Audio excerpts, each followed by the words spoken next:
Hi guys, ito na yung ginagawa namin pispan guys.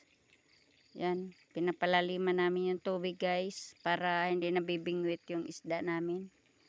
Para hindi nilalambat ng ano. Meron kasi mga magnanakaw guys, nilalambat yung isda namin. Kaya kailangan palaliman, may taguan ng mga isda. Pagka lalambatin, doon sila magtatago guys. Pag nilambat sila, hindi na sila madadala ng lambat kasi nasa ilalim na. Kaya ganyan na yung gagawin namin. Palalaliman yung butas na yan. Para hindi sila malambat. Pag binuksan na yan, palalanguyin na lahat yung isda dyan. Hindi sila basta malalambat ng magnanakaw. Kasi aano na yung isda. Tatago dyan sa butas na yan. Kailangan palaliman pa ng konti. Kasi kusa naman yan lalabas pagka walang nanhuhuli sa kanila. Para magkaroon siya malaking similya, madaming similya guys. Kaya ganyan ang ginagawa namin. Pahinga na guys. Para nakarelax naman guys. Ito na ngayon yung panahon dito sa amin. Yan. Itong bahay namin. Wala pa kasing pampagawa guys. Kaya ganyan na muna guys. Yung aming sitwasyon ng pamumuhay dito sa bundok. Makakain, okay na. Makapagtanim kami, makabenta ng mga galing ng produkto ng bundok. Kaya dyan lang, maliit lang na bahay namin guys.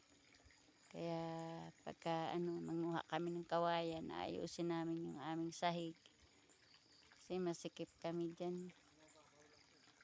Ayan, yung dalawa nandiyan sa silong, ako doon sa taas ng bahay.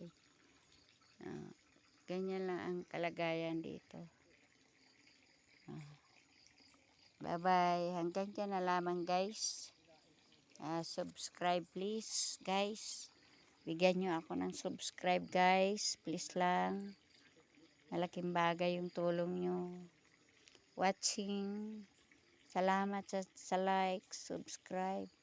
Ninakaw guys yung tanim namin na millionaire plant dyan. Wala lang kami dito isang araw guys, ninakaw. Mahirap talaga yan. Kaya pati yung isda, doon yung isang pispan doon guys.